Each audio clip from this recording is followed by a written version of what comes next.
বিশ্বের সবচেয়ে প্রভাবশালী 500 মুসলিম ব্যক্তিত্বের তালিকা প্রকাশ করেছে জর্ডানের আম্মান ভিত্তিক the royal Islamic strategic study centre. এই তালিকায় শীর্ষ 50 ব্যক্তিত্বের মধ্যে রয়েছেন অন্তর্বর্তী সরকারের প্রধান উপদেষ্টা ও শান্তিতে নোবেল বিজয়ী ড. মোহাম্মদ ইউনূস। 2009 সাল থেকে প্রতি বছর the royal Islamic strategic study centre বিশ্বের 500 মুসলিম ব্যক্তিত্বের তালিকা প্রকাশ করে আসছে। এবার প্রকাশ করা হয়েছে 2025 সালের তালিকা। প্রতি বছর প্রকাশিত এই তালিকায় 5টি ক্যাটাগরিতে প্রভাবশালী মুসলিমদের নির্বাচন করা হয়। এই ক্যাটাগরিগুলো হল ধর্মীয়, রাজনৈতিক, বিজ্ঞান ও প্রযুক্তি, শিল্প ও সংস্কৃতি এবং ক্রীড়া ও বিনোদন। প্রতিটি ক্যাটাগরিতে সেসব মুসলিম ব্যক্তিত্বকে অন্তর্ভুক্ত করা হয় যারা তাদের নিজ নিজ ক্ষেত্রে গুরুত্বপূর্ণ অবদান রেখেছেন। ড.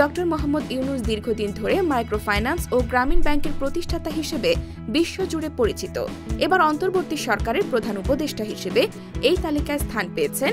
তার অর্থনৈতিক উন্নয়নে অবদান এবং বৈশ্বিক সমস্যা সমাধানের নেতৃত্ব তাকে এই তালিকায় অন্তর্ভুক্ত করেছে।